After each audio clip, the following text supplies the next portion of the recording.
Good morning all. വളരെ സന്തോഷം.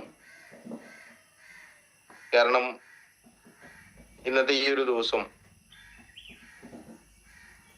ഒരുപാട് കാര്യങ്ങൾ മാറ്റിവെച്ചുകൊണ്ട്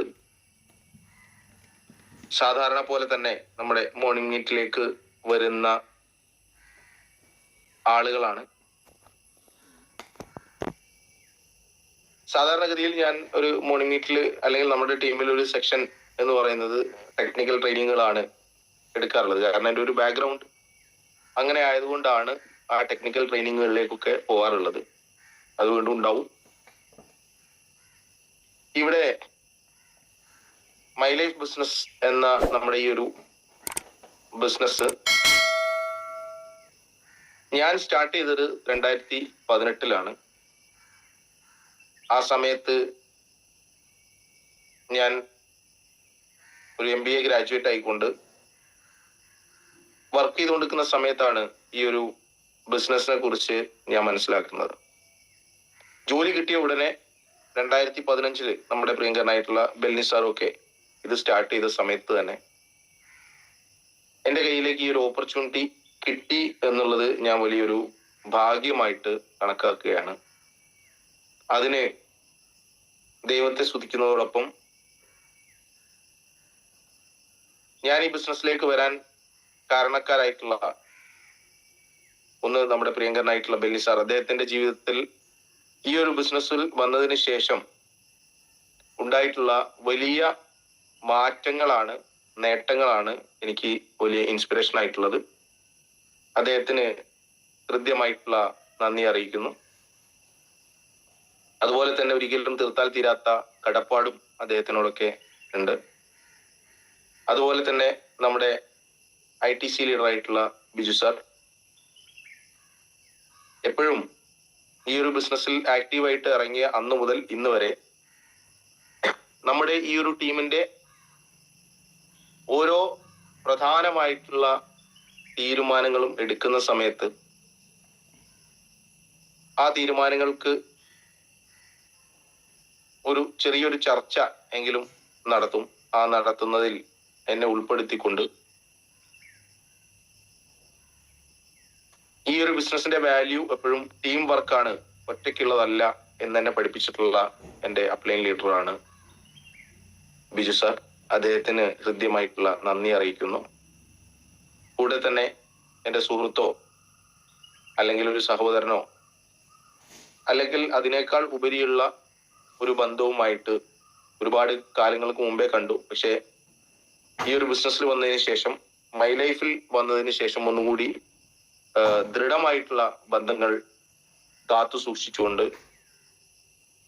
മുന്നോട്ട് പോകുന്ന അല്ലെങ്കിൽ എന്നെ പിടിച്ചു കൊണ്ടുവന്നിട്ടുള്ള എൻ്റെ സ്പോൺസർ, ഈ ബിസിനസ്സിൽ ഞാൻ ID തുറന്നു നോക്കി കഴിഞ്ഞാൽ സ്പോൺസർ നെയിം എന്നാൽ എനിക്ക് കാണാൻ പറ്റുന്നത് നമ്മുടെ പ്രിയങ്കരനായിട്ടുള്ള ഷാഹിർ സാറിന്റെ പേരാണ്. അദ്ദേഹത്തിനും എൻ്റെ എല്ലാ സ്നേഹവും നന്ദിയും കടപ്പാടും ഒക്കെ അറിയിക്കാം. അപ്പോ നമ്മളെപ്പോഴും ഈ ഭൂമിയിൽ നമ്മൾ കുറച്ചു കാലം ജീവിക്കും.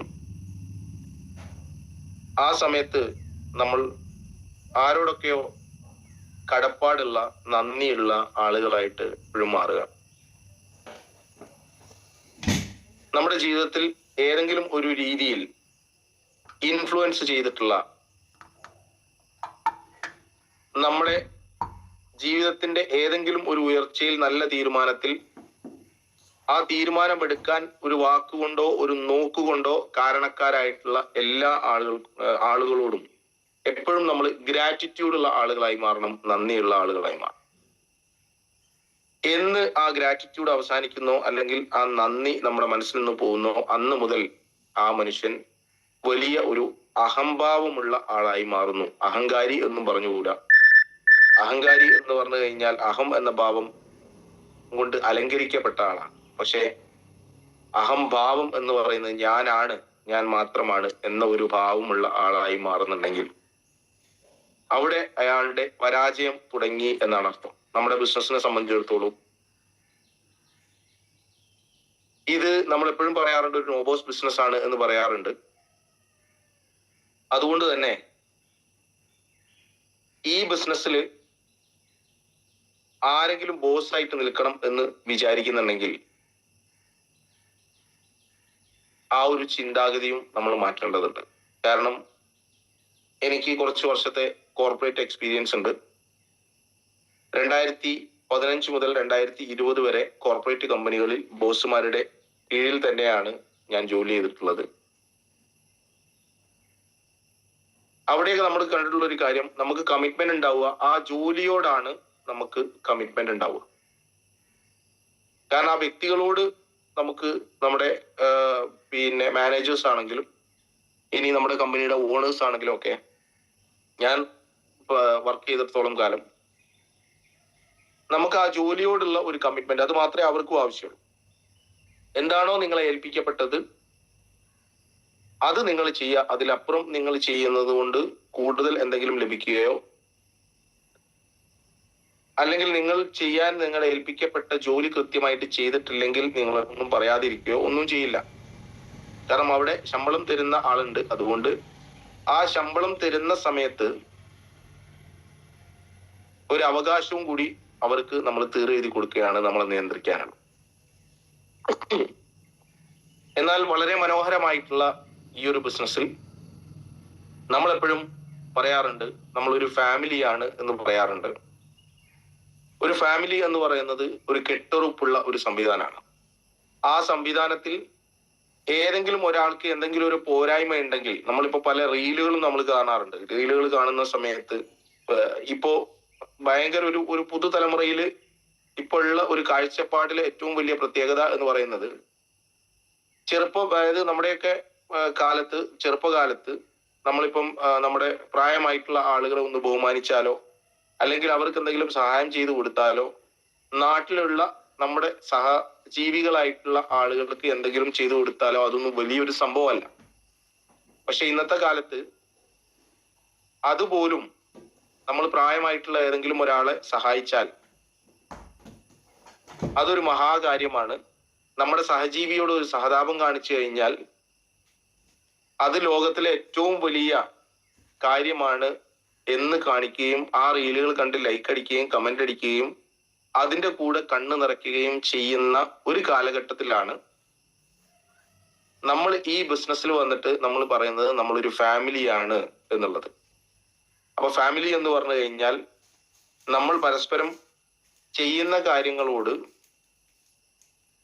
നമ്മൾ അത് ചെയ്യേണ്ട കടമയുള്ള ആളുകളാണ്. അതായത് നമ്മൾ പരസ്പരം സഹായിക്കുന്നുണ്ടെങ്കിൽ, പരസ്പരം സ്നേഹിക്കുന്നുണ്ടെങ്കിൽ അത് നമ്മുടെ കടമയാണ് എന്ന് മനസ്സിലാക്കുകയും അത് ഞാൻ മറ്റുള്ളവന് കൊടുക്കുന്ന ഔദാര്യമല്ല എന്നുള്ളത് തിരിച്ചറിയുകയും ചെയ്യുന്നിടത്താണ് നമ്മളൊരു കുടുംബമായിട്ട് മാറുന്നത്. അങ്ങനത്തെ വലിയ ഒരു കുടുംബത്തിന്റെ ഭാഗമാണ് നമ്മളെല്ലാവരും. അപ്പോ ഞാൻ പറഞ്ഞു വന്നത്, നേരത്തെ കോർപ്പറേറ്റിലൊക്കെ വർക്ക് ചെയ്ത സമയത്ത് നമുക്ക് ഉണ്ടായിരുന്ന കമ്മിറ്റ്മെന്റ് ആ ജോലിയോടും ടാർഗറ്റിനോടും മാത്രമായിരുന്നെങ്കിൽ ഇന്ന് നമ്മൾ ഈ ബിസിനസ്സിൽ വന്നതിന് ശേഷം നമ്മൾ ഒരു സൂപ്പർ ഹ്യൂമൻ ആയിട്ട് മാറുകയാണ് ചിന്താഗതികളുടെ കാര്യത്തിൽ. കാരണം മറ്റുള്ളവനെ, എൻ്റെ ഈ ഒരു മീറ്റിങ്ങിൽ എൻ്റെ ഡൗൺലൈൻ ലീഡേഴ്സ്, അസോസിയേറ്റ്സ് ആയിട്ടുള്ള ആളുകൾ, ഡൗൺലൈൻ എന്ന് പറയുന്നത് ആ സ്ട്രക്ചർ കൊണ്ടാണെങ്കിലും അസോസിയേറ്റ്സ് ആയിട്ടുള്ള ആളുകൾ, അതിന്റെ കൂടെ തന്നെ എൻ്റെ അസോസിയേറ്റ് അല്ലാതെ എൻ്റെ അപ്ലൈൻ ലീഡേഴ്സ് ആയിട്ടുള്ള ഏതെങ്കിലും ഒരാളുടെ മറുവശത്തുള്ള നമ്മൾ ലവ് ലൈൻസ്, സ്നേഹിക്കേണ്ട, നമ്മൾ സ്നേഹം കൊടുക്കേണ്ട ആളുകൾ, ഇങ്ങനെയുള്ള ലവ് ലൈൻസ് ആയിട്ടുള്ള ആളുകളൊക്കെ ഒരുപാടുണ്ട്.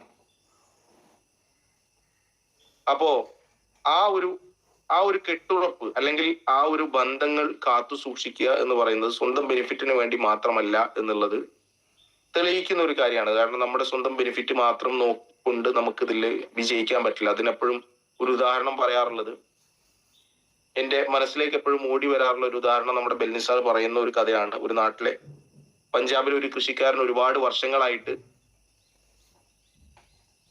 തുടർച്ചയായിട്ട് ഏറ്റവും നല്ല കർഷകനുള്ള അവാർഡ് കിട്ടുന്നത്. എപ്പോഴാണ് ഏറ്റവും നല്ല കർഷകനുള്ള അവാർഡ് കിട്ടുക? അവർ ചെയ്യുന്ന വിളകൾ ഏറ്റവും നല്ല വിളകളായിട്ട് മാറുന്ന സമയത്ത് ആണ് അവരെ നമ്മൾ ആദരിക്കുക, റെക്കഗ്നൈസ് ചെയ്യുക, അല്ലെങ്കിൽ അവാർഡ് കൊടുക്കുക. അങ്ങനെ പഞ്ചാബിലെ ഒരു കൃഷിക്കാരന് എല്ലാ വർഷവും കണ്ടിന്യൂസ് ആയിട്ട് ഈ ഒരു അവാർഡ് കിട്ടിയ സമയത്ത് അദ്ദേഹത്തിനോട് ചോദിച്ചു പത്രക്കാരായിട്ടുള്ള ആളുകൾ, നിങ്ങൾക്ക് എന്തുകൊണ്ടാണ് എല്ലാ വർഷവും ഈ ഒരു അവാർഡ് കിട്ടുന്നത് എന്ന് ചോദിച്ച സമയത്ത് അദ്ദേഹം പറഞ്ഞത്, ഞാൻ എൻ്റെ പറമ്പിൽ ഏറ്റവും നല്ല വിത്ത് ഇറക്കുന്ന സമയത്ത്, ഏറ്റവും നല്ല പ്രൊസീജിയർ ചെയ്യുന്ന സമയത്ത്, അതിന്റെ തൊട്ടടുത്തുള്ള മറ്റുള്ള ആളുകളുടെ പാടങ്ങളിലും ഏറ്റവും നല്ല വിത്ത് ഇറക്കാൻ ഞാനാണ് സഹായിക്കുന്നത്. അല്ലെങ്കിൽ ഞാൻ അവർക്ക് ഏറ്റവും നല്ല വിത്ത് വാങ്ങിക്കൊടുക്കും.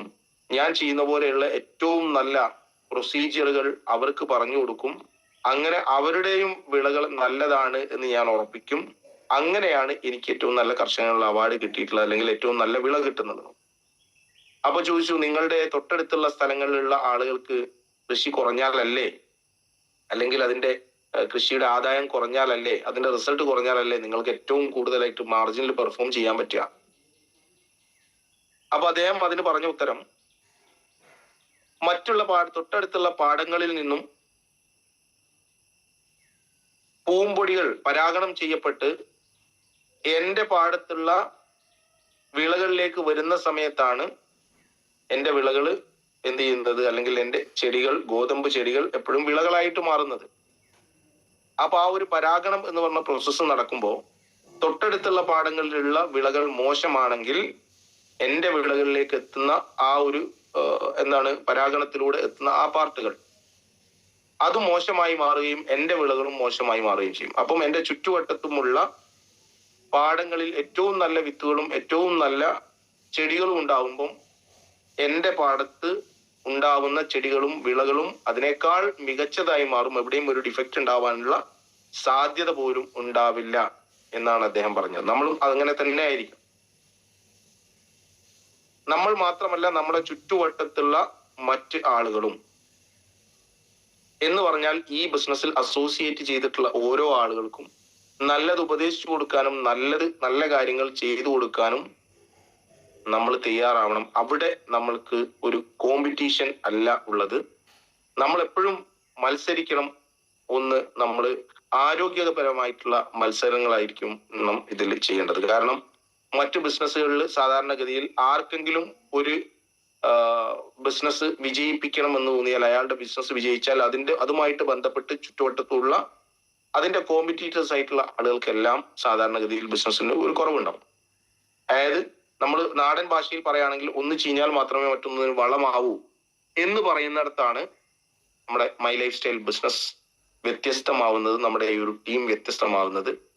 താനും തന്റെ ചുറ്റുവട്ടത്തുമുള്ള എല്ലാ ആളുകളും, ഇതുമായിട്ട് ബന്ധപ്പെട്ട ആളുകൾ എല്ലാവരും അവരെപ്പോഴും ഏറ്റവും നല്ല ആളുകളായിട്ട് മാറണം. അതുപോലെ ഏറ്റവും നല്ല സാഹചര്യങ്ങളിലേക്ക് വരണം. അവരുടെ ബിസിനസ്സുകൾ ഡെവലപ്പ് ചെയ്യണം. അവര് ചിന്താഗതികൾ കൊണ്ടും ബിസിനസ് വോള്യൂം കൊണ്ടും ഒക്കെ റാങ്ക് കയറി മുകളിലോട്ട് വരണം എന്നുള്ളത്.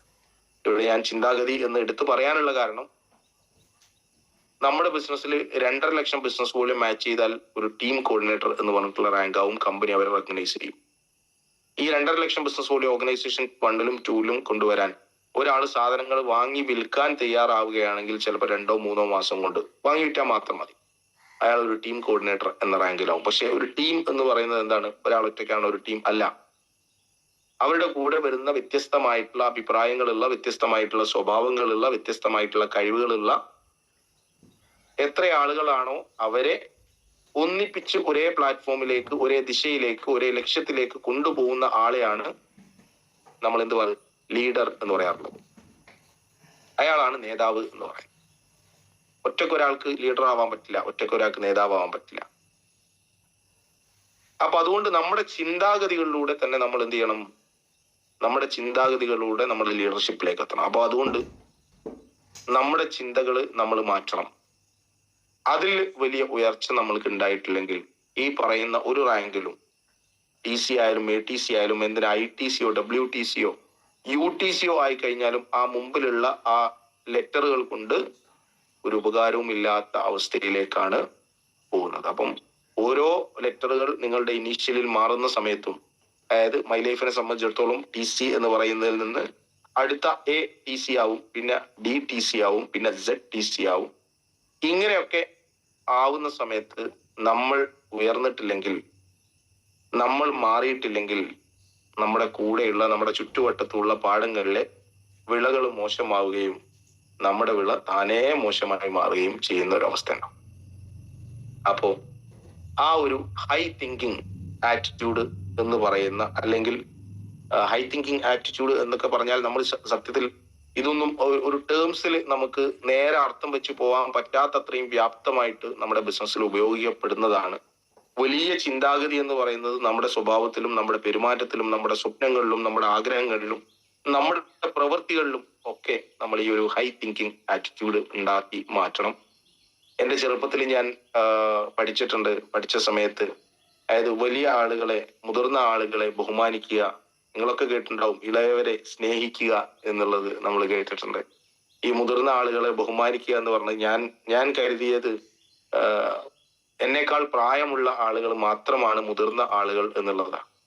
അല്ലെങ്കിൽ ഇളയ ആളുകൾ എന്ന് പറയുന്നത് എന്നേക്കാൾ പ്രായം കുറഞ്ഞ ആളുകളാണ് ഇളയ ആളുകൾ എന്നാണ് ഞാൻ കരുതിയിരുന്നത്. പക്ഷെ ആ ചിന്താഗതി എന്നെ തെറ്റിച്ചത് സത്യത്തില് നമ്മൾ ജോലി ചെയ്യാൻ തുടങ്ങിയ സമയത്താണ്. കാരണം നമ്മളെക്കാൾ പ്രായം കൂടിയ ആളുകൾ പോലും നമ്മളെക്കാൾ ജൂനിയർ ആണെങ്കിൽ എന്തെങ്കിലും ഒരു എക്സ്പെർട്ടൈസ്, ചിലപ്പം ഇയർലി എക്സ്പെർട്ടൈസ് ആയിരിക്കാം, അല്ലെങ്കിൽ നമ്മുടെ അറിവിന്റെ അത്ര ഏതോ ഒരു മേഖലയിൽ അവർക്ക് അറിവില്ല. അവിടെ നമ്മൾ ശരിക്ക് എന്താവുകയാണ്, നമ്മൾ ഉയർന്ന ആളുകളായിട്ട് മാറുകയാണ്.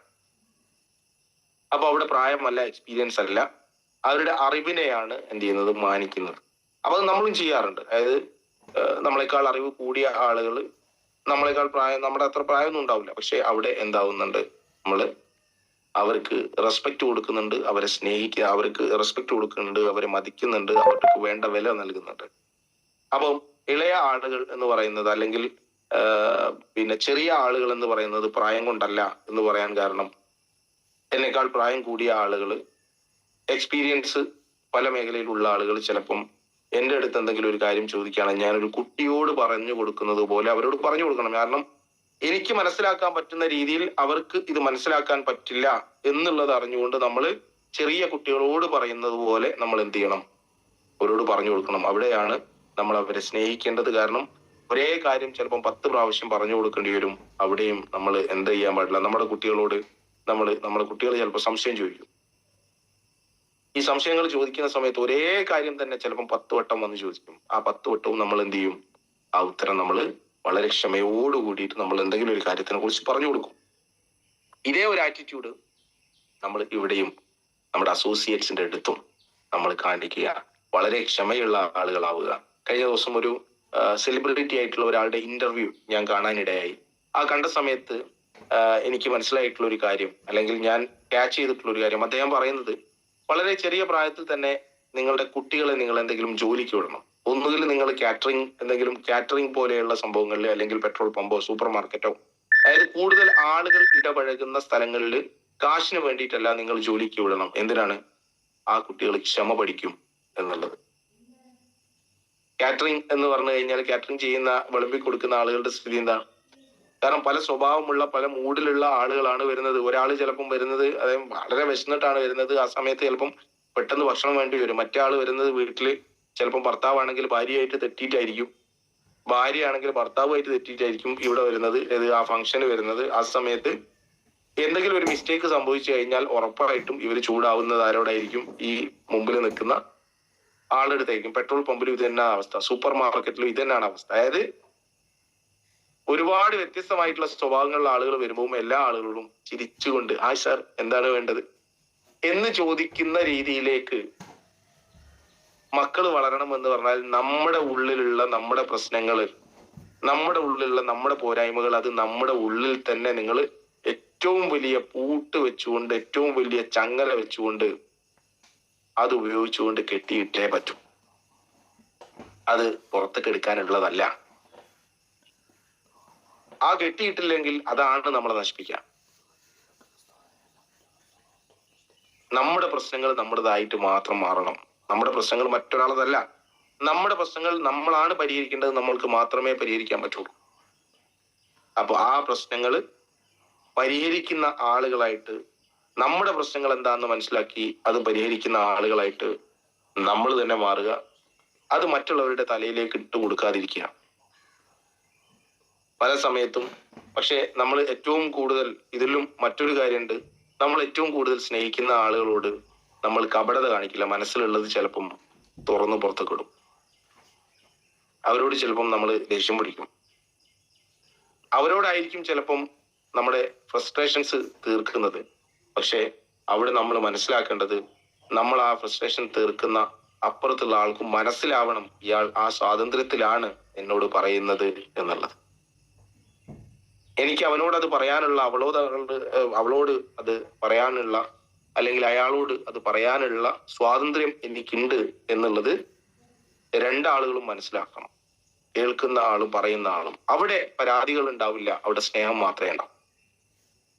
അപ്പോ ആ രീതിയിലേക്ക് നമ്മൾ പരസ്പരം ആളുകളെ മനസ്സിലാക്കാൻ ശ്രമിക്കുക. ഓക്കെ, ഇതൊരു ഇൻട്രൊഡക്ഷൻ ആയിട്ട് അങ്ങനെ പറഞ്ഞു പോയതാണ്. കാരണം നമ്മൾ എപ്പോഴും ബിസിനസ് എന്ന് പറയുന്നത് പണം ഉണ്ടാക്കാനുള്ളത് മാത്രമല്ല, നമ്മളൊരു നല്ല വ്യക്തിയായി മാറാൻ, നല്ല വ്യക്തിത്വത്തിന് ഉടമയായി മാറാൻ വേണ്ടിയിട്ടുള്ളത് കൂടിയാണ് ബിസിനസ്. ഏറ്റവും നല്ല ബിസിനസ്സുകാരെ നിങ്ങളൊന്ന് കണ്ടു നോക്കൂ. നമ്മുടെ കേരളത്തിലെ അറിയപ്പെടുന്ന ബിസിനസ്സുകാരനായിട്ടുള്ള MA യൂസഫ് അലി സാർ, അദ്ദേഹത്തിന്റെ പണത്തിന്റെ ആസ്തിയുടെ വലിപ്പം കൊണ്ടാണോ ആളുകളുടെ ഹൃദയം കീഴടക്കുന്നത്? ആണോ? അദ്ദേഹത്തിന്റെ സ്വഭാവം കൊണ്ടാണ്, അദ്ദേഹത്തിന്റെ ആറ്റിറ്റ്യൂഡ് കൊണ്ടാണ് എന്ത് ചെയ്യുന്നത്? അദ്ദേഹം ആളുകളുടെ മനസ്സ് കീഴടക്കുന്നത്.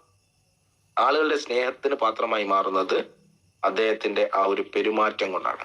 അപ്പോ നല്ല തങ്കപ്പെട്ട സ്വഭാവം എന്ന് പറയപ്പെടുന്ന ആളുകളായി മാറാൻ നമുക്ക് ഓരോരുത്തർക്കും സാധിക്കട്ടെ. ഓക്കെ, അതിന്റെ കൂടെ തന്നെയാണ് നമ്മൾക്ക് കൂട്ടിക്കൊണ്ടുപോവേണ്ട, അതിന്റെ കൂടെ ചേർത്ത് വായിക്കേണ്ട ഒരു ചാപ്റ്ററാണ് മൈ ലൈഫ് സ്റ്റൈൽ എന്ന ഈ ഒരു ബിസിനസിന്റെ ഇപ്പോഴത്തെ അവസ്ഥ, അല്ലെങ്കിൽ എന്താണ് ഇതിന്റെ ഫ്യൂച്ചർ എന്ന് പറയുന്നത്. നമ്മുടെ മുമ്പിൽ ഒരുപാട് പ്രതിസന്ധികൾ ജീവിതത്തിൽ ഉണ്ടാവാറുണ്ട്, ഒരുപാട് പ്രശ്നങ്ങൾ നമ്മുടെ ജീവിതത്തിൽ ഉണ്ടാവാറുണ്ട്. ആ പ്രതിസന്ധികളെയും പ്രശ്നങ്ങളെയും തരണം ചെയ്ത് നമ്മൾ മുന്നോട്ട് പോകുന്ന സമയത്ത്, അതിന് പരിഹാരം ഉണ്ടാക്കി മുന്നോട്ട് പോകുന്ന സമയത്ത് നമുക്ക് സ്വന്തമായിട്ട് കിട്ടുന്ന ഒരു ആത്മവിശ്വാസമുണ്ട്. ആ ആത്മവിശ്വാസമാണ് നമ്മളെ ഒരു സ്ഥലത്തും നമ്മൾ തോൽക്കില്ല എന്ന് പറയുന്ന ഒരു ചിന്താഗതിയിലേക്ക് നമ്മളെ മാറ്റുന്നത്. ഞാൻ ഒരിക്കലും തോൽക്കില്ല എന്ന് വെറുതെ പറഞ്ഞാൽ പോരാ, തോൽക്കില്ല എന്ന് പറഞ്ഞത് നമ്മുടെ മനസ്സിൽ നിന്നും ആ തോൽക്കില്ല എന്നുള്ള വാക്ക് കിട്ടുകയും വേണം. അതുപോലെ തന്നെ തോൽക്കില്ല എന്ന് പറഞ്ഞിടത്ത് നമ്മൾ തോറ്റതിനെ കുറിച്ച് ആലോചിച്ചിട്ട് എന്ത് ചെയ്യരുത്, ഒരു നിമിഷം പോലും ടെൻഷൻ അടിക്കരുത്. ഇപ്പൊ ഒറ്റയ്ക്കുള്ള സമയത്ത് പോലും ചില ആളുകളുണ്ട്, ഓർമ്മ വലിയ ധൈര്യം കാട്ടി നിൽക്കും, എന്നിട്ട് ഒറ്റയ്ക്ക് പോയി കരയും. എനിക്ക് ആ ഒരു ആറ്റിറ്റ്യൂഡിനോട് എനിക്ക് താല്പര്യമില്ല. ശരിയോ തെറ്റോ എന്ന് അവിടെ പറയാനില്ലല്ലോ. കാരണം ആ ആറ്റിറ്റ്യൂഡിനോട് എനിക്ക് താല്പര്യമില്ല. കാരണം നമ്മൾ അവിടെ ചീറ്റ് ചെയ്യുന്നത് നമ്മളെ തന്നെയാണ്. സ്വയം നമ്മൾ ചീറ്റ് ചെയ്യപ്പെടുക. ഈ ലോകത്തിൽ നമ്മൾ നമ്മളെ തന്നെ ചതിച്ചു കഴിഞ്ഞാൽ പിന്നെ നമ്മൾക്ക് ആരെയാണ് കുറ്റം പറയാനുള്ളത്? നമ്മൾ നമ്മളെ തന്നെ ചതിക്കുകയാണ്, വഞ്ചിക്കുക. എങ്ങനെയാണ്? നമ്മൾ പല കാര്യങ്ങളും, നമ്മൾ ചെയ്യേണ്ട പല കാര്യങ്ങളും നമ്മൾ ചെയ്യുന്ന സമയത്ത് പരാജയം സംഭവിക്കുമ്പോൾ, അല്ലെങ്കിൽ ചെയ്യാതിരിക്കുമ്പോൾ, അല്ലെങ്കിൽ നേടിയെടുക്കാൻ നമുക്ക് പറ്റാതിരിക്കുന്ന സമയത്ത് നമ്മൾ അതിനുള്ള ഒരു ആത്മാർത്ഥമായിട്ടുള്ള ശ്രമം നടത്തിയിട്ടുണ്ടെങ്കിൽ ഓക്കെ, ആ ശ്രമം നടത്താതെ പരാജയം സമ്മതിക്കുകയും പുറത്ത് നമ്മൾ ആളുകളോട് ഞാൻ ഒരുപാട് പരിശ്രമിച്ചു കിട്ടിയില്ല എന്ന് പറയുകയും ചെയ്തു കഴിഞ്ഞാൽ ഉറപ്പായിട്ടും നമ്മുടെ മനസ്സ് നമ്മളോട് പറയും, എടാ വഞ്ചക, നീ ചെയ്യേണ്ട പണി നീ ചെയ്തിട്ടില്ല, ചെയ്യാതെയാണ് നീ ഇപ്പൊ പറയുന്നത് ഞാൻ ശ്രമിച്ചു. കള്ളത്തരം. നീ ആരെയാണ് വഞ്ചിക്കുന്നത്? നിന്നെ തന്നെയാണ് വഞ്ചിക്കുന്നത് എന്നുള്ളത്. അപ്പൊ അതുകൊണ്ട് നമ്മൾക്ക് ചെയ്യാനുള്ള കാര്യങ്ങൾ നമ്മൾ ചെയ്യുക എന്നുള്ളതാണ്. ആത്മാർത്ഥമായിട്ട് നമ്മൾ തന്നെ അത് ചെയ്യുക. അപ്പം ഞാൻ പറഞ്ഞു വന്നത്, നമ്മൾ ഈ ഒരു ബിസിനസ്സിലേക്ക് വന്ന് ഈ ബിസിനസ് ചെയ്യുന്ന സമയത്ത് നമ്മൾ ഉയരുന്ന സമയത്ത്, അതായത് ഒരുപാട് പണം 2,10,000 ആഴ്ചയിൽ വരുമാനം കിട്ടും എന്നൊക്കെ പറഞ്ഞു കഴിഞ്ഞാൽ, ഇവിടെ തുടക്കത്തിലുള്ള ഏതൊരാൾക്കും, ഇപ്പൊ ബ്രോൺസ് റാങ്കിലൊക്കെ എത്തിയിട്ടുള്ള ഏതെങ്കിലും ഒരു ലീഡർ ആണെങ്കിൽ ഞാൻ പറയാണ് 2,10,000 ആഴ്ചയിൽ കിട്ടിയാലും അത് എങ്ങനെ എഫക്റ്റീവായിട്ട് ചെലവഴിക്കണം എന്നുള്ളൊരു ഐഡിയ എന്റെ മനസ്സിലുണ്ട് എന്നുള്ളത് ഞാൻ നിങ്ങളോട് പറയാം. 2:10 ഇപ്പൊ ഈ വെള്ളിയാഴ്ച ക്ലോസിംഗ് മുതൽ അങ്ങോട്ട് 2,10,000 ആഴ്ചയിൽ വരുമാനം കിട്ടുകയാണ് റമീസ് നോക്കുക. അത് എഫക്റ്റീവായിട്ട്, ഇത് ലോട്ടറി അടിച്ചോണ്ട മാതിരിയല്ല കേട്ടോ, എഫക്റ്റീവായിട്ട് അത് ഉപയോഗപ്പെടുത്താൻ എങ്ങനെ എനിക്ക് ആ പണം ഉപയോഗിക്കാം എന്നുള്ള ഒരു ഐഡിയ, ഒരു ഔട്ട്ലൈൻ എന്റെ കയ്യിലുണ്ട്. പൂർണ്ണമായിട്ടുള്ള പ്ലാൻ ഉണ്ട് എന്ന് പറയാൻ പറ്റില്ല, കാരണം പ്ലാൻ നമ്മൾ ഉണ്ടാക്കി വെക്കേണ്ടതല്ലോ. ഓരോ അവസരത്തിനനുസരിച്ചാണ് പ്ലാനുകൾ. പക്ഷെ ഒരു ഔട്ട്ലൈൻ ഉണ്ട് എന്റെ മനസ്സിൽ, എങ്ങനെ നമുക്ക് അത് ഉപയോഗിക്കാൻ പറ്റും എന്നുള്ളത്. ഇത് തന്നത് ഞാൻ പഠിച്ച MBA കോഴ്സ് അല്ല, ഇത് തന്നത് ഞാൻ ചെയ്ത ജോലികളിലുള്ള എക്സ്പീരിയൻസ് അല്ല, എനിക്കിത് തന്നത് മൈ ലൈഫ് സ്റ്റൈൽ മാർക്കറ്റിംഗ്. എന്തുകൊണ്ട്? ഞാൻ ജോലി ചെയ്യുന്ന സമയത്ത് ഒരു മാസത്തിൽ മാക്സിമം പോയി കഴിഞ്ഞാൽ 1 ലക്ഷം രൂപയൊക്കെ വരുമാനം കിട്ടാനുള്ള സാധ്യതയുള്ളൂ. അപ്പൊ ആ 1 ലക്ഷം കിട്ടിക്കഴിഞ്ഞാൽ ആ 1 ലക്ഷം എങ്ങനെ നമുക്ക് ചെലവഴിക്കാം എന്നുള്ള ഒരു ചിന്ത മാത്രമേ എനിക്ക് ഉണ്ടാവും. മീൻസ് അങ്ങനത്തെ ഒരു ഐഡിയ മാത്രമേ ഉണ്ടാവും. പക്ഷെ ഞാനിപ്പോ ചെയ്യുന്നത് ആഴ്ചയിൽ 2,10,000 വരുമാനം ലഭിക്കുന്ന ഒരു ബിസിനസ് ആണെങ്കിൽ, ഞാൻ അതിൽ ഇൻവോൾവ് ആണെങ്കിൽ ഞാൻ ചിന്തിക്കും ഈ 2,10,000 ഞാൻ എങ്ങനെ ഉപയോഗപ്പെടുത്തും. കാരണം എന്റെ മുമ്പിൽ പ്രതീക്ഷ ഉണ്ട്, ഇന്നല്ലെങ്കിൽ നാളെ ഇത് ലഭിക്കും എന്നുള്ള പ്രതീക്ഷ ഉണ്ട്. ആ പ്രതീക്ഷ ഉള്ളത് കൊണ്ട് തന്നെ എനിക്ക് ഒരു കണക്ക് കൂട്ടൽ ഉണ്ടാവും, ഇത് എന്താണ് ചെയ്യേണ്ടതെന്നുള്ളത്. ഇതാണ് ഈ ഒരു ബിസിനസിന്റെ പ്രത്യേകത എന്ന് പറയുന്നത്. നമ്മുടെ മനസ്സ് വലുതാവുകയും നമ്മുടെ ആറ്റിറ്റ്യൂഡ് ചേഞ്ച് ആവുകയൊക്കെ ചെയ്യും. അതുപോലെ തന്നെയാണ് നമ്മൾ മനസ്സിലാക്കേണ്ടത് ഇതിന്റെ ഒരു ഫ്യൂച്ചർ എന്താണ്. മുമ്പോട്ട് വരുന്ന സമയത്ത് ഞാൻ പറഞ്ഞു തുടങ്ങിയിട്ടുള്ള ആ ഒരു വിഷയം, പ്രശ്നങ്ങളെയും പ്രതിസന്ധികളെയും നമ്മൾ എന്ത് ചെയ്യാണ്, നമ്മൾ അഭിമുഖീകരിച്ചുകൊണ്ടാണ് മുന്നോട്ട് പോകുന്നത്. ഈ പ്രശ്നങ്ങളും പ്രതിസന്ധികളും നമുക്ക് ഈ ഒരു ബിസിനസ്സിൽ വരാനുണ്ടോ, അല്ലെങ്കിൽ നമ്മുടെ ഇപ്പോഴുള്ള ഒരു ജീവിത സാഹചര്യത്തിൽ വരാൻ ചാൻസ് ഉണ്ടോ? നമ്മൾ മനസ്സിലാക്കേണ്ട, എന്റെ മുമ്പിൽ ഇരിക്കുന്ന 95% ആളുകളും അല്ലെങ്കിൽ 90% ആളുകളും ജോലി നേരത്തെ ചെയ്യുന്ന ആളുകളാണെങ്കിൽ ഇപ്പോഴും അതേ ജോലി ചെയ്തുകൊണ്ടിരിക്കുന്ന ആളുകളാണ്. അപ്പോൾ വീട്ടമ്മമാരുണ്ടാവും ചിലപ്പം വേറെ ജോലി ചെയ്യാത്ത, വീട്ടിലെ ജോലികൾ ചെയ്യുന്ന, അവരെ ജോലി ചെയ്യാത്തവരെന്ന് പറയാൻ പാടില്ല. കാരണം ഏറ്റവും കൂടുതൽ റെസ്പെക്ട് കൊടുക്കേണ്ട ഒരു ടീം കൂടിയാണ് നമ്മുടെ വീട്ടിലെ സഹോദരിമാരായിട്ടുള്ള ആളുകൾ എന്ന് പറയുന്നത്. കാരണം അത്രയും കൂടുതൽ ഒരു വീട് മാനേജ് ചെയ്ത് കൊണ്ടുപോകുന്ന ആളുകളാണ്. അപ്പം ആ ഒരു ജോലിയുടെ കൂടെ തന്നെ മൈ ലൈഫ് സ്റ്റൈൽ എന്ന ഈ ഒരു ബിസിനസ് നിങ്ങൾ ഏറ്റെടുക്കുന്ന സമയത്ത് നമ്മൾ മനസ്സിലാക്കേണ്ടത്, നമ്മുടെ ഇപ്പോഴത്തെ ഒരു സാഹചര്യം എന്താണ്, നമുക്ക് ഇതിന് ഫ്യൂച്ചർ സ്കോപ്പ് എന്ന് പറയും. നമ്മൾ ഏതൊരു ബിസിനസ് തുടങ്ങുന്ന സമയത്തും SWOT അനാലിസിസ് എന്ന് പറഞ്ഞിട്ടുള്ള ഒരു ഭാഗമുണ്ട്. അതായത് സ്ട്രെങ്ത്, വീക്ക്നെസ്, ഓപ്പർച്യൂണിറ്റി, ത്രെട്ട് എന്ന് പറയാം. അതായത് നമ്മുടെ എന്താണോ നമ്മുടെ പിന്നെ സ്ട്രെങ്ത് എന്ന് പറയുന്നത്, അപ്പം ചില സമയത്ത് ചില മലയാളം കിട്ടില്ല, സോറി. അപ്പം സ്ട്രെങ്ത് എന്ന് പറയുന്നത് നമ്മുടെ ഉറപ്പ് അല്ലെങ്കിൽ നമ്മുടെ പ്രത്യേകത എന്താണ് എന്നുള്ളത്. 2 വീക്ക്നെസ് എന്ന് പറയുന്നത് നമ്മുടെ ബലഹീനത എന്താണ്. അതെ, സ്ട്രെങ്ത് എന്ന് പറഞ്ഞാൽ ബലം, വീക്ക്നെസ് എന്ന് പറയുന്നത് ബലഹീനത. എന്താണ് നമ്മുടെ ബലഹീനത എന്ന് പറയുന്നത്. അടുത്തത് ഓപ്പർച്യൂണിറ്റി ആണ്, എന്താണ് നമുക്കുള്ള അവസരങ്ങൾ. 4 ത്രെട്ട് എന്ന് പറയും. ത്രെട്ട് എന്ന് പറഞ്ഞു കഴിഞ്ഞാൽ എന്താണ് നമുക്കുള്ള ഭീഷണികൾ എന്ന് പറയുന്നത്. ഞാനിപ്പോൾ എത്തി നിൽക്കുന്നത് MBA IT പ്ലസ് മാർക്കറ്റിംഗ് എന്ന് പറഞ്ഞിട്ടുള്ള ട്രേഡ് എടുത്തുകൊണ്ടാണ്. അതായത് ആ ഒരു കാലഘട്ടത്തിൽ കമ്പ്യൂട്ടർ സയൻസുമായിട്ട് ബന്ധപ്പെട്ടുള്ള കാര്യങ്ങൾ ആളുകൾ കൂടുതൽ പഠിക്കാൻ തുടങ്ങി. അപ്പൊ അങ്ങനെ ഒരുപാട് ആളുകൾ ആ ഒരു ട്രെൻഡിലേക്ക് പോയി. പിന്നീട് കമ്മ്യൂണിക്കേഷൻ, പിന്നെ ഞാൻ കേൾക്കുന്നത് ബിടെക് ഒക്കെ, നേരത്തെ ബിടെക് എന്ന് പറഞ്ഞാൽ നമ്മൾ എഞ്ചിനീയർ എന്ന് മാത്രമേ ഉണ്ടായിരുന്നുള്ളൂ. ഇപ്പൊ പിന്നെ അതൊക്കെ മാറിയിട്ട് നമ്മുടെ കമ്മ്യൂണിക്കേഷനിലേക്ക് EC, electronic and communication, wireless communication എന്നൊക്കെ പറഞ്ഞിട്ട് ഒരുപാട് മൊബൈലുമായിട്ട് ബന്ധപ്പെട്ടിട്ടുള്ള ഒരുപാട് കാര്യങ്ങൾ. എൻ്റെ ഉപ്പയുടെ അനിയനൊക്കെ, ഉപ്പയുടെ അനിയന്റെ മക്കള് ഒക്കെ, എൻ്റെ കസിൻസ്, അവരൊക്കെ ആ ഒരു രീതിയിലേക്ക് എന്ത് ചെയ്തു, അവരുടെ വിദ്യാഭ്യാസം ആ രീതിയിലേക്ക് വഴിതിരിച്ചുവിട്ടു. അപ്പൊ അടുത്ത പുതിയ ട്രെൻഡ് വന്നു. ഇപ്പം കളിച്ചുകൊണ്ടിരിക്കുന്ന ട്രെൻഡാണ്, അല്ലെങ്കിൽ ഇപ്പോ ഏറ്റവും കൂടുതൽ ആളുകൾ കോൺസെൻട്രേറ്റ് ചെയ്യുന്ന ഒരു മേഖലയാണ് ആർട്ടിഫിഷ്യൽ ഇന്റലിജൻസ്, AI എന്ന് പറയുന്നത്. നമ്മുടെ ഫോണിൽ പോലും AI വന്നു. എങ്ങനെ വന്നത്? ക്യാമറയിൽ വരെ AI വന്നു, അല്ലേ? നല്ല അടിപൊളി പിക്ചേഴ്സ് എടുക്കാൻ നമ്മൾ തന്നെ സെൽഫി ഒക്കെ എടുത്തു കഴിഞ്ഞാൽ നമ്മൾ തന്നെ കണ്ടാൽ വിചാരിക്കും, ഇത് ഞാൻ തന്നെ ആണോ അല്ലെ വേറെ ആരാണോ, ഒന്നുകൂടി ഒന്ന് കണ്ണ് ചുമ്മി തുറന്ന് നോക്കുന്ന അവസ്ഥ ഉണ്ട്, അല്ലേ? അതായത് ആ രീതിയിലേക്ക് AIക്ക് മനസ്സിലായി, അല്ലെങ്കിൽ AI മനസ്സിലാക്കി ഇയാൾ എന്താണ് ഉദ്ദേശിക്കുന്നത് എന്നുള്ളത് മനസ്സിലാക്കി അത് നമുക്ക് തരാൻ തുടങ്ങി. അത് ഏറ്റവും ചെറുതായിട്ട് പറയുകയാണെങ്കിൽ നമ്മുടെ ക്യാമറയിൽ എത്തിയിട്ടുണ്ടെങ്കിൽ, രണ്ടാമത് എത്തിയിട്ടുള്ളത് നമ്മുടെ മൊബൈൽ ഫോണിലെ സെർച്ചിലാണ്. നിങ്ങൾ ഏതെങ്കിലും ഒരു വാക്ക് നിങ്ങൾ ഒരൊറ്റ പ്രാവശ്യം നിങ്ങൾ ഗൂഗിളിൽ ഒന്ന് ടൈപ്പ് ചെയ്താൽ, നിങ്ങളുടെ ഫോണിൽ നിന്ന് ഒരു ടൈപ്പ് ചെയ്ത് സെർച്ച് കൊടുത്തു കഴിഞ്ഞാൽ, അടുത്ത് നിങ്ങൾ യൂട്യൂബിൽ ഒരു വീഡിയോ കാണുന്ന സമയത്ത്, റീല് കാണുന്ന സമയത്ത് വരുന്ന പരസ്യത്തിൽ നിങ്ങൾക്ക് കാണാം, നിങ്ങൾ എന്താണോ സെർച്ച് ചെയ്തത് അതുമായിട്ട് ബന്ധപ്പെട്ട ഒരു പരസ്യം കാണാം. നിങ്ങളുടെ ഫേസ്ബുക്കിലും അതുമായിട്ട് ബന്ധപ്പെട്ട പരസ്യങ്ങൾ ഉണ്ടാവും, ഇൻസ്റ്റാഗ്രാമിലും ആ പരസ്യങ്ങൾ ഉണ്ടാവും. നിങ്ങൾക്ക് വരുന്ന പോപ്പുകളെല്ലാം നിങ്ങൾ സെർച്ച് ചെയ്തതുമായിട്ട് ബന്ധപ്പെട്ടുള്ള പരസ്യങ്ങളായിരിക്കും. എങ്ങനെയാണത്?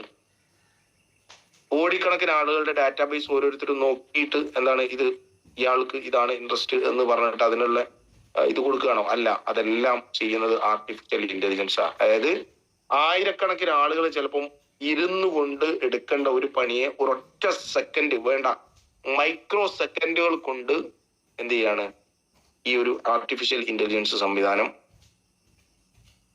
നേടിയെടുക്കുകയാണ്. അതായത് അവർ ചെയ്യേണ്ട ആ ജോലി. ഞാൻ ബാംഗ്ലൂരിൽ വർക്ക് ചെയ്ത് നിൽക്കുന്ന സമയത്ത് ഞാൻ ഏറ്റവും ആദ്യം AI-യുടെ ഒരു കമ്പനി വന്ന സമയത്ത് ആ കമ്പനിയുമായിട്ട് ഞാൻ സംസാരിച്ചിട്ടുള്ള ഒരാളാണ്. അത് 2016 എന്ത് ചെയ്യുന്നത് AI എന്നുള്ള വാക്ക് ഞാൻ അങ്ങനെ എൻ്റെ ജീവിതത്തിലേക്ക് വരുന്നത്. ഇപ്പൊ 2025 ഇത്രയും ചെറിയ സമയം കൊണ്ട് നിങ്ങൾ മനസ്സിലാക്കേണ്ടത്, ഇത്രയും ചെറിയ 16 മുതൽ 25 വരെയുള്ള ഇത്രയും ചെറിയ സമയം കൊണ്ട് 6 വർഷത്തിനുള്ളിൽ വലിയ IT വലിയൊരു തരംഗം ഉണ്ടാക്കിയതാണ്. പക്ഷെ ഒരുപാട് വർഷങ്ങൾ എടുത്തിട്ടാണ്, ഏകദേശം 20ഓളം വർഷങ്ങൾ എടുത്തിട്ടുണ്ട് അത് ആ ഒരു പീക്ക് ലെവലിലേക്ക് വരാൻ, ഇൻഫർമേഷൻ ടെക്നോളജി എന്ന് പറയുന്നത്. പക്ഷെ അതിനേക്കാൾ ഉപരിയായിട്ട് AI വെറും 6 വർഷം കൊണ്ട് അതിന്റെ ഡെവലപ്മെന്റ് സ്റ്റേജിലേക്ക് എത്തിക്കഴിഞ്ഞു. അപ്പോ ഒരാൾ ചെയ്യേണ്ട 10 ആളുകൾ ചെയ്യേണ്ട ജോലി ചെയ്യാൻ ഒരു AI സോഫ്റ്റ്വെയർ വേണ്ട, മതി. ഇനി മുന്നോട്ട് പോകുന്ന സമയത്ത് ഡ്രൈവർ ഇല്ലാത്ത, ഇപ്പം നമ്മളൊക്കെ വാവ് എന്ന് പറഞ്ഞിട്ട് കാണാറുണ്ടല്ലോ, ടെസ്ലയുടെ ഓട്ടോണോമസ് കാർ, അല്ലെങ്കിൽ ഏതെങ്കിലും കമ്പനിയുടെ ഓട്ടോ ഡ്രൈവർ, അതായത് ഡ്രൈവർ വേണ്ടാത്ത ഡ്രൈവർലെസ് കാർ എന്ന് പറയുന്നത്. ഓട്ടോണോമസ് എന്ന് പറയുമ്പോൾ ഒരു ടെക്നിക്കൽ ടേമാണ്. പക്ഷെ ഡ്രൈവർലെസ് കാർ, ഡ്രൈവർ വേണമെന്നില്ല, നമ്മൾ നേരെ കയറിയിരുന്നത്. നമ്മളൊന്ന് ആലോചിച്ച് നോക്കൂ, എനിക്ക് ഇവിടുന്ന് കോഴിക്കോട്ടേക്ക് വേണം. ഇവിടുന്ന് ഏകദേശം 30 കിലോമീറ്റർ ദൂരമുണ്ട് കോഴിക്കോടേക്ക്. അപ്പൊ ഞാൻ കോഴിക്കോട് നളന്തയിൽ പോകുന്ന ചൊവ്വാഴ്ച GTS-ന് പോവാൻ ഞാൻ എൻ്റെ വീട്ടിൽ നിന്നും കാറിലേക്ക് കയറി. ഏതാണ് ടെസ്ലയുടെ ഓട്ടോണോമസ് കാറിലാണ് ഞാൻ കയറുന്നത്. കയറിയിട്ട് ഞാൻ നളന്ത ഓഡിറ്റോറിയം എന്നുള്ള ലൊക്കേഷൻ കൊടുത്തു. എന്നിട്ട് ഞാൻ എൻ്റെ സീറ്റ് നല്ലോണം ബേക്കോട്ടും കൊണ്ട് മടക്കി, അതായത് മീൻസ് നിർത്തി കൊണ്ട് വെച്ചിട്ട് ചെറിയൊരു ഉറക്കമൊക്കെ ഉറങ്ങി കഴിഞ്ഞ് 1 മണിക്കൂർ നേരം ഉറങ്ങി കഴിഞ്ഞ് എഴുന്നേൽക്കുന്ന സമയത്ത് ഞാൻ ഇവിടെ എത്തി, നളന്ത ഓഡിറ്റോറിയത്തിന് മുമ്പിലെത്തി. ഇല്ലേ, ടെക്നോളജി വലിയ രീതിയിൽ വളർന്നു. അവിടെ എൻ്റെ പാർക്കിംഗ് സ്ലോട്ടിൽ വണ്ടി പാർക്ക് ചെയ്തിട്ട് എനിക്ക് എന്ത് ചെയ്യാം, നേരെ ഇറങ്ങിപ്പോകാം. പാർക്ക് ചെയ്യലൊക്കെ വണ്ടി ചെയ്തോളൂ, ഞാൻ ഇവിടുന്ന് സെലക്ട് ചെയ്ത് കൊടുത്താൽ മതി. അപ്പൊ അവിടെ പോയിട്ട് ഒഴിവുള്ള സ്ഥലത്ത് അത് പാർക്ക് ചെയ്യും. അപ്പൊ അവിടെ സംഭവിക്കുന്നത് എന്താ? ഒന്ന്, എൻ്റെ ഡ്രൈവർ എന്ന് പറഞ്ഞിട്ടുള്ള ആൾക്ക് ജോലിയില്ലാതായി. ഡ്രൈവർ എന്ന് പറഞ്ഞ ആളുകൾക്ക് ജോലിയില്ലാതായി. നമ്മുടെ നാട്ടിൽ ഒരുപാട് ടാക്സി ഡ്രൈവർമാരുണ്ട് ഇന്ത്യയിൽ,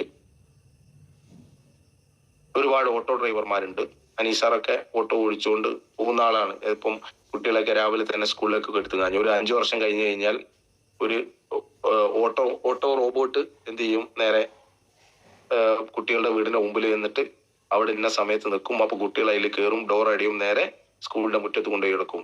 അപ്പൊ അനീസാറിന് എന്താ പണി? ഒരു പണിയില്ല, അത് നോക്കി നിൽക്കുക. എത്ര റോബോട്ട് കാറുകൾ പോകുന്നുണ്ട് എന്നുള്ളത് പിന്നെ എന്ത് ചെയ്യുക, റോട്ടിൽ നിന്നിട്ട് ഇങ്ങനെ എണ്ണ, 1 പോയി, 2 പോയി, 3 പോയി, അങ്ങനെ അത്ര ഉണ്ടാവും.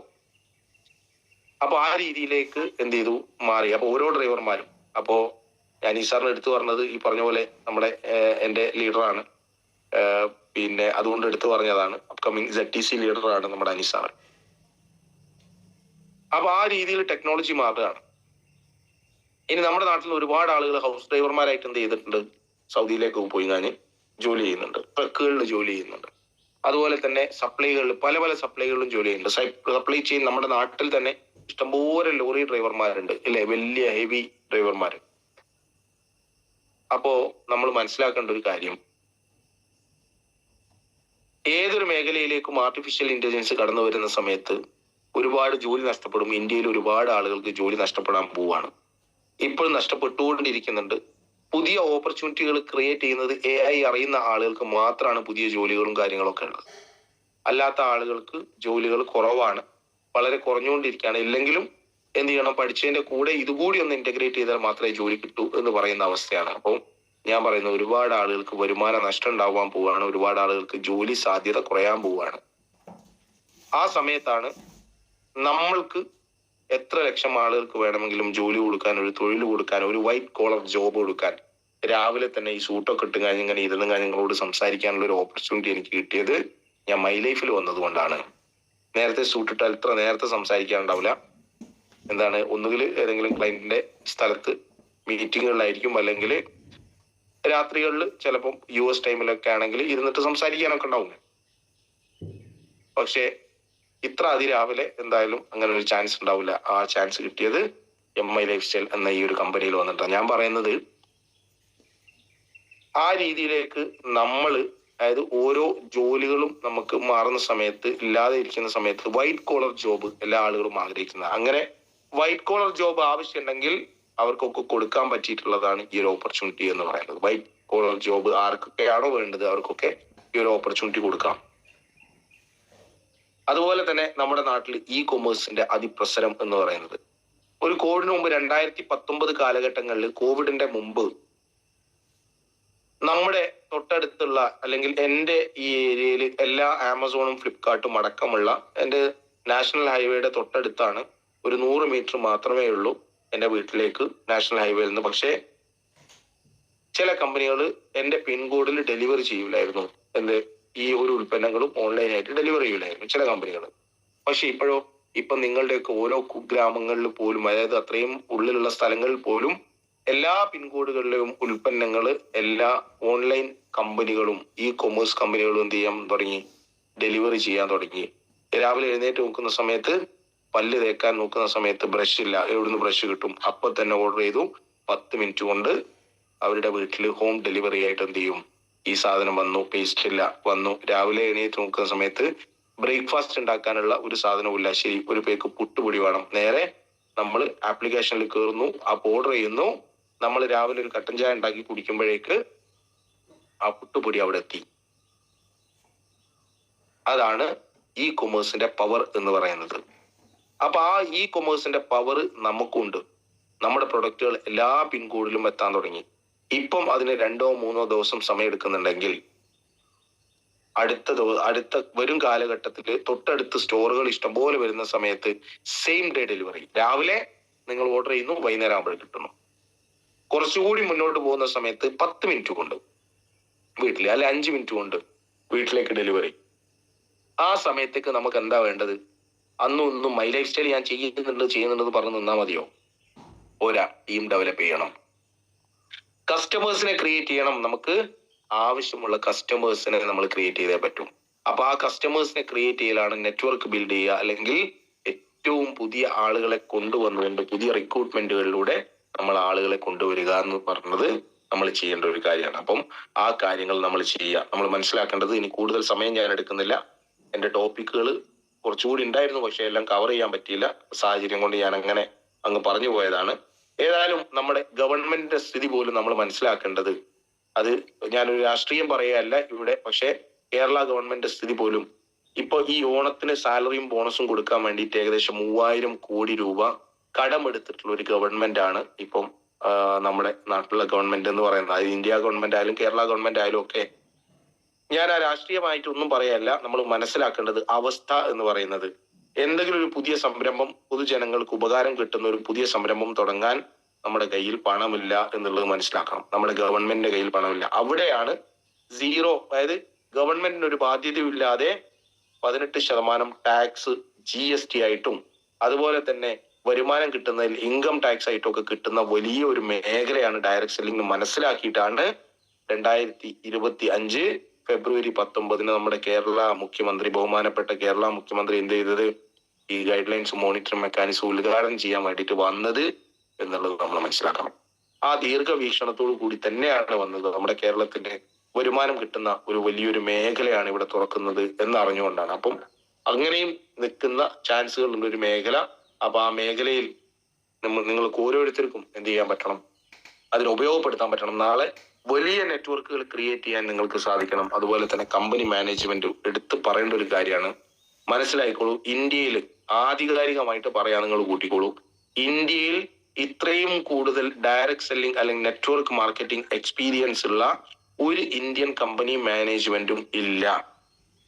വീണ്ടും എടുത്തു പറയുന്നു, മൈ ലൈഫ് സ്റ്റൈൽ മാനേജ്മെന്റിന്റെ അത്ര multi level marketing, direct selling, network marketing മേഖലയിൽ വർഷങ്ങളുടെ എക്സ്പീരിയൻസ് ഉള്ള മറ്റൊരു ഇന്ത്യൻ കമ്പനിയും ഇല്ല. ഓക്കെ, കാരണം ലോകത്തിലെ ഏറ്റവും ആദ്യത്തെ കമ്പനി എന്ന് പറയുന്നത് അല്ലെങ്കിൽ അറിയപ്പെടുന്ന ഇപ്പോൾ നിലവിലുള്ള കമ്പനി ഒന്ന് ആംബെയാണ്. അപ്പൊ ഒരുപാട് വർഷങ്ങൾക്ക് മുമ്പേ ഉള്ളതാണ്. ഓക്കെ, പക്ഷേ ഇന്ത്യൻ മാർക്കറ്റിൽ ഇത്രയും കൂടുതൽ എക്സ്പീരിയൻസ് ഉള്ള മറ്റൊരു കമ്പനി ഉണ്ട്. അതുകൊണ്ട് ഈ മാർക്കറ്റിൽ എങ്ങനെ കളിക്കണം എന്നുള്ളത് നമ്മുടെ മാനേജ്മെന്റിന് കമ്പനിക്ക് നന്നായിട്ട് അറിയാം. ഇനി ഏതെങ്കിലും പുതിയൊരു കമ്പനി ഇങ്ങോട്ട് വന്നിട്ട് നിങ്ങളുടെ മുമ്പിലേക്ക്, കഴിഞ്ഞ ദിവസം എൻ്റെ അടുത്ത് എനിക്ക് ഒരു മെസ്സേജ് കിട്ടി, ഞാൻ അതിലേക്ക് വരാം. ഏതെങ്കിലും ഒരു കമ്പനി നിങ്ങളുടെ അടുത്ത് വന്നിട്ട് നിങ്ങളോട് ഇതാണ് ഏറ്റവും നല്ലത്, ഇന്ത്യയിൽ ഏറ്റവും നല്ലത് എന്ന് പറയുന്നുണ്ടെങ്കിൽ നിങ്ങൾ കൃത്യമായിട്ട് മനസ്സിലാക്കിക്കോ, ഒരു 20 വർഷം ഇവിടുന്ന് അങ്ങോട്ട് ഒരു 20 വർഷത്തേക്ക് 2045 വരെ എന്താണ് ചെയ്യേണ്ടത് എന്നുള്ള പ്ലാനിങ് ഓൾറെഡി നമ്മുടെ കമ്പനി നടത്തി കഴിഞ്ഞിട്ടുണ്ട്. ഇപ്പം നിലവിലുള്ള ഒരു കമ്പനി നമ്മളെ കോമ്പീറ്റ് ചെയ്ത് നമ്മുടെ അടുത്തേക്ക് എത്തണമെങ്കിൽ നമ്മുടെ ഈ ഒരു ഗ്രോത്ത് ലെവൽ വെച്ചിട്ട് നമ്മളെ കോമ്പീറ്റ് ചെയ്ത് നമ്മുടെ മുമ്പിലേക്ക് എത്തണമെങ്കിൽ മിനിമം ഒരു 15 വർഷമെങ്കിലും ആവും. വേറെ ഏത് കമ്പനി കേട്ടോ, ഇന്ത്യൻ മാർക്കറ്റിൽ നമ്മുടെ ഗ്രോത്തിന്റെ അടുത്തെത്തണമെങ്കിൽ മിനിമം ഒരു 15 വർഷമെങ്കിലും ആവും. അത് പ്രൊഡക്റ്റിന്റെ കാര്യത്തിലാണെങ്കിലും പ്ലാന്റെ കാര്യത്തിലാണെങ്കിലും ലീഡേഴ്സിന്റെ കാര്യത്തിലാണെങ്കിലും ഒക്കെ എന്ത് ചെയ്യേണ്ടി വരും, ഒരു 15 വർഷം. ആ 15 വർഷം കഴിയുമ്പോഴേക്ക് നമ്മൾ മനസ്സിലാക്കണ്ടേ നമ്മുടെ കമ്പനി ഇത്ര വലിയ വിഷനിലേക്കാണ് പോയിക്കൊണ്ടിരിക്കുന്നത് എന്നുള്ളത്. അടുത്ത 15 വർഷം കഴിയുമ്പോഴേക്ക് ചിലപ്പം ഏഷ്യയിലെ നമ്പർ 1 കമ്പനി എന്നുള്ളത് ഓൾറെഡി നമുക്ക് അടുത്ത 5 വർഷത്തിനുള്ളിൽ പ്ലാൻ ചെയ്തതാണ്. ലോകത്തിൽ അറിയപ്പെടുന്ന പല രാജ്യങ്ങളിലും പ്രവർത്തിക്കുന്ന ഒരു മൾട്ടിനാഷണൽ കമ്പനിയായിട്ട് നമ്മൾ മാറും. ആ മാറുന്ന സമയത്ത് നമുക്ക് ഏറ്റവും നല്ല നെറ്റ്വർക്ക് ഉണ്ടെങ്കിൽ മാത്രമേ നമുക്ക് ഇതിലൂടെ നേട്ടങ്ങൾ ഉണ്ടാക്കാൻ പറ്റൂ. അതുകൊണ്ട് ആരെങ്കിലും എന്തെങ്കിലും കുറച്ച് മധുരം പുരട്ടി എന്തെങ്കിലും ഒന്ന് തന്നു കഴിഞ്ഞാൽ ഉള്ളിലുള്ളത് കല്ലാണ് എന്നുള്ളത് നിങ്ങൾ മനസ്സിലാക്കിയോളൂ. ആ മധുരം പോയി കഴിഞ്ഞാൽ പിന്നെ അവിടുന്ന് അങ്ങോട്ട് നിങ്ങളെ പല്ല് പോകുന്ന രീതിയിലേക്കാണ്, നിങ്ങൾ കടിച്ചു കഴിഞ്ഞാൽ പല്ലാട്ട് പൊട്ടിപ്പോവും, ആ രീതിയിലേക്കാണ് ഉണ്ടാവുക. അപ്പൊ അതുകൊണ്ട് പുറമെ കാണുന്ന മധുരം കണ്ട് നിങ്ങൾ ആരും ചഞ്ചലപ്പെടരുത് എന്ന് മാത്രമാണ് ഈ ഒരു അവസരത്തിൽ ഞാൻ പറയുന്നത്. ഞാൻ കഴിഞ്ഞ ദിവസം എനിക്ക് വന്നൊരു മെസ്സേജ്, അത് പറയാതിരിക്കാൻ വയ്യ. എൻ്റെ ഒരു സുഹൃത്താണ്, ആള് എനിക്ക് മെസ്സേജ് അയച്ചു, നിങ്ങൾക്ക് ഇതുകൂടി ഒന്ന് ചെയ്തുകൂടെ. അപ്പൊ ഞാൻ നോക്കുന്ന സമയത്ത് ആ കമ്പനിയുടെ പ്രൊഫൈൽ എടുത്ത് നോക്കുന്ന സമയത്ത് കുറച്ച് സോപ്പും പൊടിയും പിന്നെ അതുപോലെ ഡിറ്റർജന്റും സാധനങ്ങളൊക്കെ വിൽക്കുന്ന ഒരു കമ്പനിയുടെ അതിലിപ്പോ ജോയിൻ ചെയ്ത ഒരാളാണ്. അപ്പൊ അയാൾ എന്നെ അങ്ങോട്ട് പിടിക്കാനുള്ള പരിപാടിയിലാണ് എന്ത് ചെയ്ത് ചോദിച്ച്, ഒരു സൗഹൃദം നിലക്ക് ചോദിച്ചാണ്. ഞാൻ പറഞ്ഞു, അപ്പോ അവരോട് തിരിച്ച് ഞാൻ മറുപടി പറഞ്ഞത്, പിന്നെ തൽക്കാലം എന്റെ ഇപ്പൊ കിട്ടുന്ന വരുമാനം അല്ലെങ്കിൽ മൈ ലൈഫിലൂടെ കിട്ടുന്ന എന്റെ ലീഡേഴ്സിന് കിട്ടുന്ന വരുമാനം കിട്ടുന്ന ഒരു 10 ലീഡേഴ്സിനെ നീ ഒന്ന് ഏതെങ്കിലും ഒരു സമയത്തൊന്ന് കാണിച്ചുണ്ട്, ആ സമയത്ത് നമുക്ക് ഇതിനെ കുറിച്ച് ഡിസ്കസ് ചെയ്യാം എന്ന് ഞാൻ നേരെ പറഞ്ഞിട്ടില്ലെങ്കിലും ഒരു മനസ്സിലാവേണ്ട രീതിയിൽ ഞാൻ ആളോട് ഞാൻ പറഞ്ഞു. പിന്നെ എനിക്ക് മറുപടി ഒന്നും കിട്ടിയിട്ടില്ല. അപ്പോ ഒരു സൗഹൃദം നിലനിർത്തിക്കൊണ്ട് പറഞ്ഞതാണ്. അപ്പൊ അങ്ങനെയാണ് നമ്മുടെ ഈ ഒരു ബിസിനസ്സിനെ പലരും കമ്പയർ ചെയ്യുന്നത്. നിങ്ങളിൽ പല ആളുകളും ചിലപ്പോൾ പറയും അത് ചെയ്യുന്നതിന് എന്താ പിന്നെ ഇത് ചെയ്തൂടെ എന്നുള്ളത്. ഒരു നെറ്റ്വർക്ക് ഒരു സമയത്ത് നിങ്ങൾ ചെയ്യും, കാരണം ഇല്ലെങ്കിൽ നമ്മൾ വിശ്വാസ്യത ഇല്ലാത്ത ആളുകളായിട്ട് മാറും.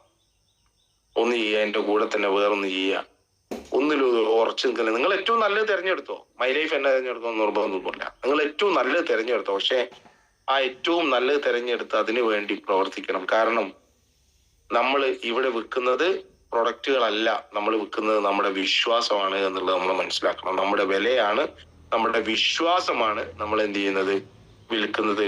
ആ വിശ്വാസം വിൽക്കുന്ന സമയത്ത് മറ്റുള്ളവരുടെ മുമ്പിൽ ഒരു കോമാളിയായി മാറാതിരിക്കുകയാണെങ്കിൽ നമ്മൾ പറയുന്ന വാക്കുകൾക്ക് വില ഉണ്ടാവണം, നമ്മൾ പറയുന്ന വാക്കുകൾ സത്യമാവണം. അപ്പോൾ അതുകൊണ്ട് ആ കാര്യങ്ങളെല്ലാം മനസ്സിലാക്കി നമുക്ക് ഒരുപാട് വലിയ വിജയങ്ങൾ ഉണ്ടാവാൻ സാധിക്കട്ടെ എന്ന് ആത്മാർത്ഥമായിട്ട് പ്രാർത്ഥിച്ചുകൊണ്ട് തൽക്കാലം വിടവാങ്ങുന്നു. ജയ് ഹിന്ദ്, ജയ് my lifestyle. Thank U.